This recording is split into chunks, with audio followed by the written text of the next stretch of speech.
जश्न की शाम आ गई। एक तो चांदनी रात थी। सहरा की चांदनी इतनी शफाफ होती है कि रेत के जर्रे भी नजर आ जाते हैं। दूसरे हजार मशलों ने वहां सहरा की रात को दिन बना दिया था। बॉडीगार्ड्स का हुजूम था जो एक वसी मैदान के गिर्द दीवारों की तरह खड़े थे। एक तरफ सलाहुद्दीन अय्यूबी के बैठने के लिए जो मसनद रखी गई थी वो किसी भी बड़े बादशाह का तख्त मालूम होती थी। उसके दाएं बाएं बड़े रुतबों के मेहमानों की नशिस्तें थीं। इस वसीओ अरीस तमाशागाह से थोड़ी दूर मेहमानों के लिए निहायत खूबसूरत खैमे नस्ब थे। उनसे हटकर एक बड़ा खैमा सलाहुद्दीन अय्यूबी के लिए नस्ब किया गया था, जहां उसे रात बसर करनी थी। अली बिन सफियान ने सूरज गुरूब होने से पहले वहां जाकर उस खैमे के इर्द गिर्द मुहाफिज खड़े कर दिए थे। जब अली बिन सफियान वहां मुहाफिज खड़े कर रहा था, नाजी ज़कोई को आखिरी हिदायत दे रहा था। उस शाम ज़कोई का हुस्न कुछ ज्यादा ही निखर आया था। उसके जिस्म से ऐसे इत्र की भीनी भीनी बू उठ रही थी जिसमें सहर का तासुर था। उसने बाल उरियां कंधों पर फैला दिए थे। सफेद कंधों पर स्याही मायल भूरे बाल जाहिदों की नजरों को गिरफ्तार करते थे।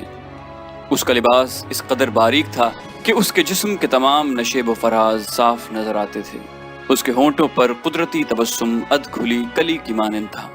नाजी ने उसे सर से पांव तक देखा और कहा, सलाहुद्दीन अय्यूबी पर तुम्हारे जिस्मानी हुस्न का शायद असर न हो, अपनी जबान इस्तेमाल करना। वो सबक भूलना नहीं जो मैं इतने दिनों से तुम्हें पढ़ा रहा हूँ, और ये भी न भूलना कि उसके पास जाकर उसकी लौंडी न बन जाना, अंजीर का वो फूल बन जाना जो दरख्त की चोटी पर नजर आता है, मगर दरख्त पर चढ़कर देखो तो गायब हो जाता है। उसे अपने कदमों में बिठा लेना। मैं तुम्हें यकीन दिलाता हूँ कि तुम इस पत्थर को पानी में तब्दील कर दोगी। इसी सरजमीन में क्लियोपेत्रा ने सीजर जैसे मर्द आहन को अपने हुस्न जवानी से पिघलाकर मिस्र की रेत में बहा दिया था। क्लियोपेत्रा तुमसे ज्यादा खूबसूरत नहीं थी। मैंने तुम्हें जो सबक दिए वो क्लियोपेत्रा की चालें थीं। औरत की ये चालें कभी नाकाम नहीं हो सकती। ज़कोई मुस्कुरा रही थी और बड़े गौर से सुन रही थी। मिस्र की रेत ने एक और क्लियोपेत्रा को हसीन नागन की तरह जन्म दिया था। मिस्र की तारीख अपने आप को दोहराने वाली थी। सूरज गुरूब हो गया तो मशलें जल उठी। सलाहुद्दीन अय्यूबी घोड़े पर सवार आ गया। उसके दाएं बाएं आगे और पीछे उसके उन मुहाफिजों के घोड़े थे जो अली बिन सफियान ने मुंतखब किए थे। इसी दस्ते में से उसने 10 मुहाफिज शाम से पहले ही यहाँ लाकर सलाहुद्दीन अय्यूबी के खैमे के गिर्द खड़े कर दिए थे। साजों ने दफ की आवाज पर इस्तकबालिया धुन बजाई और सहरा अमीर मिस्र सलाहुद्दीन अय्यूबी जिंदाबाद के नारों से गूंजने लगा। नाजी ने आगे बढ़कर इस्तकबाल किया और कहा, आपके जान निसार, अजमत इस्लाम के पासबान, आपको बसर व चश्म खुशामदीद कहते हैं। उनकी बेताबियां और बेकरारियां देखिए, आपके इशारे पर कट मरेंगे। और खुशामद के उसे जितने अल्फाज याद आए उसने कह डाले। जो ही सलाहुद्दीन अय्यूबी अपनी शाहाना नशिस्त पर बैठा, सरपट दौड़ते घोड़ों की टापों की आवाजें सुनाई दी। घोड़े जब मशलों की रोशनी में आए तो सबने देखा कि 4 घोड़े दाएं से और 4 बाएं से दौड़े आ रहे थे। हर एक पर एक एक सवार था। उनके पास हथियार नहीं थे। वो एक दूसरे के आमने सामने आ रहे थे। साफ जाहिर था कि वो टकरा जाएंगे। किसी को मालूम नहीं था कि वो क्या करेंगे। वो एक दूसरे के करीब आए तो दोनों फरीकों के सवार रिकाबों में पांव जमाकर खड़े हो गए। फिर उन्होंने लगामें एक एक हाथ में कर ली और दूसरे बाजू फैला दिए। दोनों अतराफ के घोड़े बिल्कुल आमने सामने आ गए और सवारों की दोनों पार्टियां एक दूसरे से उलझ गईं। सवारों ने एक दूसरे को पकड़ने और घोड़े से गिराने की कोशिश की। जब घोड़े आगे निकल गए तो 2 सवार जो घोड़ों से गिर पड़े थे रेत पर कलाबाजियां खा रहे थे। एक तरफ के एक सवार ने दूसरी तरफ के एक सवार को एक बाजू में जकड़कर उसे घोड़े से उठा लिया था और उसे अपने घोड़े पर डालकर ले जा रहा था।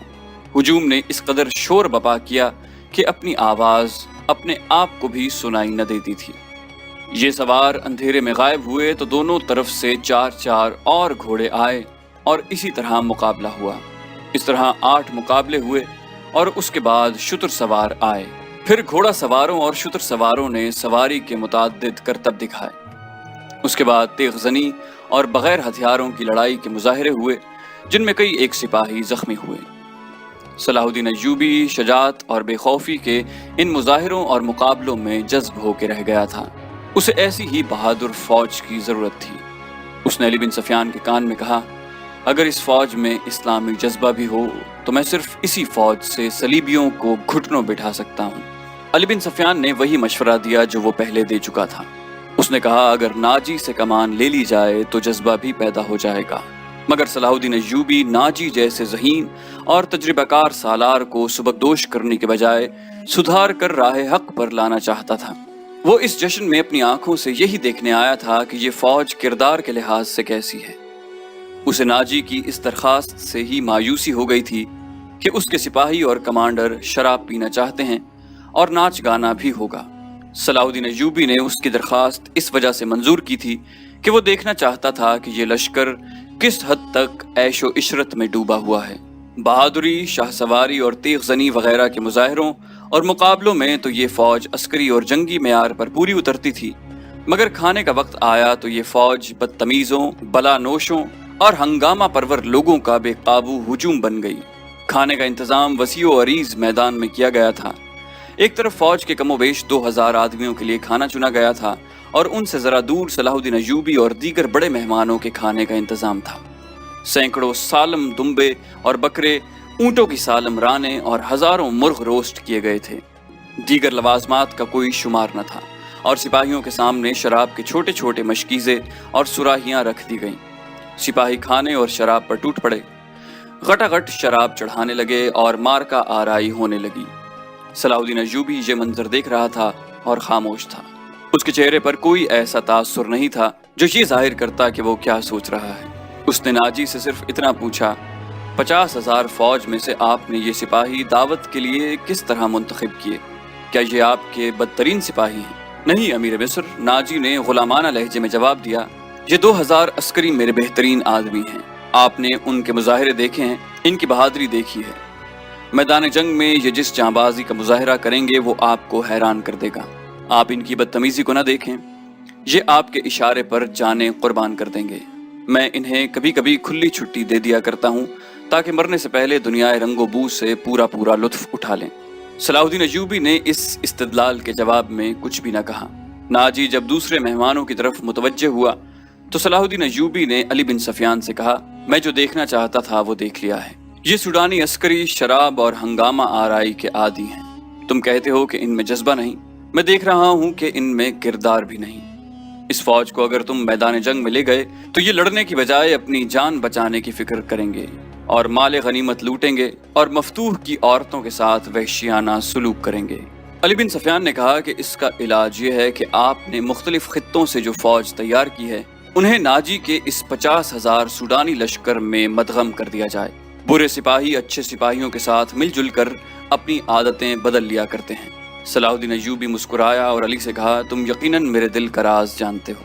میرا منصوبہ یہی ہے جو میں ابھی تمہیں نہیں بتانا چاہتا تھا، کسی سے اس کا ذکر نہ کرنا۔ علی بن سفیان میں یہی وصف تھا کہ دوسروں کے دلوں کا راز جان لیتا تھا اور غیر معمولی طور پر ذہین تھا۔ وہ کچھ اور کہنے ہی لگا تھا کہ ان کے سامنے کئی اور مشعلیں روشن ہو گئیں۔ زمین پر بیش قیمت قالین بچھے ہوئے تھے۔ شہنائی اور سارنگ کا ایسا میٹھا اور پرسوز نغمہ ابھرا کہ مہمانوں پر سناٹا طاری ہو گیا۔ ایک طرف سے ناچنے والیوں کی قطار نمودار ہوئی۔ 20 لڑکیاں ایسے باریک اور نفیس لباس میں ملبوس چلی آ رہی تھیں جس میں ان کے جسموں کا انگ انگ نظر آ رہا تھا۔ ہر ایک کا لباس نہایت باریک چغا سا تھا جو شانوں سے ٹخنوں تک لمبا تھا۔ ان کے بال کھلے ہوئے تھے اور اسی ریشم کا حصہ نظر آتے تھے جس کا انہوں نے لباس پہن رکھا تھا۔ صحرا کی ہلکی ہلکی ہوا سے اور لڑکیوں کی چال سے یہ ڈھیلا ڈھالا لباس ہلتا تھا تو یوں لگتا جیسے پھولدار پودوں کی ڈالیاں فضا میں تیرتی آ رہی ہوں۔ ہر ایک کے لباس کا رنگ جدا تھا، ہر ایک کی شکل و صورت ایک دوسری سے مختلف تھی، لیکن حسن اور جسم کی لچک میں سب ایک جیسی تھی۔ ان کے مرمری بازو اریاں تھے، وہ چلتی آ رہی تھی لیکن قدم اٹھتے نظر نہیں آ رہے تھے۔ وہ ہوا کی لہروں کی مانند آ رہی تھی۔ وہ نیم دائرے میں ہو کر رک گئیں۔ صلاح الدین ایوبی کی طرف سے منہ کر کے تعظیم کے لیے جھکی۔ سب کے بال سر کے شانوں پر آ گئے۔ سازندوں نے ان ریشمی بالوں اور جسموں کے جادو میں طلسم پیدا کر دیا۔ 2 سیاہ فام دیو ہیکل حبشی جن کی کمر کے گرد چیتوں کی کھالیں تھیں، ایک بڑا سا ٹوکرا اٹھائے تیز تیز قدم چلتے نظر آئے اور ٹوکرا لڑکیوں کے نیم دائرے کے سامنے رکھ دیا۔ साज सपेरों की बीन की धुन बजाने लगे। हबशी मस्त सांडों की तरह फुनकारते गायब हो गए। टोकरे में से एक बहुत बड़ी कली ऊपर को उठी और फूल की तरह खिल गई। इस फूल में से एक लड़की का चेहरा नमूदार हुआ और फिर वो ऊपर को उठने लगी। यूं लगता था जैसे सुर्ख बादलों में से चांद निकल रहा हो। ये लड़की इस दुनिया की मालूम नहीं होती थी। उसकी मुस्कुराहट भी अर्जी नहीं थी। उसके बालों की चमक भी मिस्र की किसी लड़की की चमक नहीं लगती थी। और जब लड़की ने फूल की चौड़ी पत्तियों में से बाहर कदम रखा तो उसके जिस्म की लचक ने तमाशाइयों को मशहूर कर दिया। अली बिन सफियान ने सलाहुद्दीन अय्यूबी की तरफ देखा। उसके होंठों पर मुस्कुराहट थी। सलाहुद्दीन अय्यूबी ने मुस्कुराकर उसके कान में कहा, मुझे तवक्को नहीं थी कि ये इतनी खूबसूरत होगी। नाजी ने सलाहुद्दीन अय्यूबी के पास आकर कहा, अमीर मिस्र का इकबाल बुलंद हो। इस लड़की का नाम ज़कोई है। इसे मैंने आपकी खातिर सिकंदरिया से बुलाया है। ये पेशावर रक्कासा नहीं और ये इस्मत फरोश भी नहीं। रक्स से इसे प्यार है। शौकिया नाचती है, किसी महफिल में नहीं जाती। मैं इसके बाप को जानता हूँ, साहिल पर मछलियों का कारोबार करता है। ये लड़की आपकी अकीदतमंद है, आपको पैगंबर मानती है। मैं इत्तेफाक से इसके घर इसके बाप से मिलने गया था तो इस लड़की ने इस्तदा की कि सुना है सलाहुद्दीन अय्यूबी अमीर मिस्र बनकर आए हैं। खुदा के नाम पर मुझे उनसे मिलवा दो। मेरे पास अपनी जान और रक्स के सिवा कुछ भी नहीं जो मैं उस अजीम हस्ती के कदमों में रख दूं। काबिल सद एहतराम अमीर, मैंने आपसे रक्स व सुरूर की इजाज़त इसीलिए मांगी थी कि इस लड़की को मैं आपके हुजूर पेश करना चाहता था। आपने इसे बताया था कि मैं अपने सामने किसी लड़की को रक्स और उरियानी की हालत में नहीं देख सकता। सलाहुद्दीन अय्यूबी ने कहा, ये लड़कियां जिन्हें आप मलबूस लाए हैं बिल्कुल नंगी हैं। नाजी ने खिसियाना होकर जवाब दिया, आली मकाम, मैंने बताया था कि अमीर मिस्र को रक्स पसंद नहीं, लेकिन ये कहती थी कि मेरा रक्स पसंद करेंगे क्योंकि मेरे रक्स में दावत गुनाह नहीं। ये एक बाइस्मत लड़की का रक्स होगा। मैं अय्यूबी के हुजूर अपना जिस्म नहीं अपना फन पेश करूंगी। अगर मैं मर्द होती तो अय्यूबी की जान की हिफाजत के लिए उसके मुहाफिज दस्ते में शामिल हो जाती। आप कहना क्या चाहते हैं? सलाहुद्दीन अय्यूबी ने पूछा। इस लड़की को अपने पास बुलाकर इसे खराज तहसीन पेश करूं कि तुम अपने जिस्म को हजारों मर्दों के सामने उरियां करके बहुत अच्छा नाचती हो। इसे इस पर शाबाश कहूं कि इसने मर्दों के जिनसी जज्बात भड़काने में खूब महारत हासिल की है। नहीं अमीर मिस्र, नाजी ने कहा, मैं इसे इस वादे पर यहाँ लाया हूँ कि आप इसे शर्फ बारियाबी बख्शें। ये बड़ी दूर से इसी उम्मीद पर आई है। जरा देखिए इसे, इसके रक्स में पेशावराना तासुर नहीं, खुद सुपुर्दगी है। देखिए वो आपको कैसी नजरों से देख रही है। बेशक इबादत सिर्फ अल्लाह की जाती है, लेकिन ये रक्स की अदाओं से, अकीदत से, मखमूर निगाहों से आपकी इबादत कर रही है। आप इसे अपने खैमे में आने की इजाजत दे दें, थोड़ी सी देर के लिए। इसे मुस्तकबिल की वो माँ समझें जिसकी कोख से इस्लाम की पासबानी के लिए जांबाज जन्म लेंगे। ये अपने बच्चों को बड़े फख्र से बताया करेगी कि मैंने सलाहुद्दीन अय्यूबी से तन्हाई में बातें करने का शर्फ हासिल किया है। नाजी ने निहायत पुरअसर अल्फाज और जज्बाती लबो लहजे में सलाहुद्दीन अय्यूबी से मनवा लिया कि ये लड़की जिसे उसने एक बुर्दा फरोश से खरीदा था, शरीफ बाप की बाइस्मत बेटी है। उसने सलाहुद्दीन अय्यूबी से कहलवा लिया कि अच्छा इसे मेरे खैमे में भेज देना। ज़कोई निहायत आहिस्ता आहिस्ता जिस्म को बल देती और बार बार सलाहुद्दीन अय्यूबी की तरफ देखकर मुस्कुराती थी। बाकी लड़कियां उसके गिर्द तितलियों की तरह जैसे उड़ रही हों। ये उछल कूद वाला रक्स नहीं था। मशलों की रोशनी में कभी तो यूं लगता था जैसे हल्के नीले शफाफ पानी में जल परियां तैर रही हों। चांदनी का अपना एक तासुर था। सलाहुद्दीन अय्यूबी के मुताल्लिक कोई नहीं बता सकता था कि वो गुमसुम बैठा क्या सोच रहा था। नाजी के सिपाही जो शराब पीकर हंगामा बर्पा कर रहे थे वो भी जैसे मर गए थे। जमीन और आसमान पर वज्द तारी था। नाजी अपनी कामयाबी पर बेहद मसरूर था और रात गुजरती जा रही थी।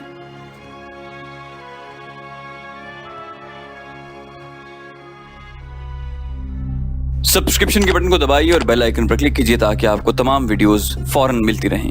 और जाने से पहले इसे लाइक, शेयर और कमेंट करके हमें बताइए कि आपको हमारी वीडियो कैसी लगी।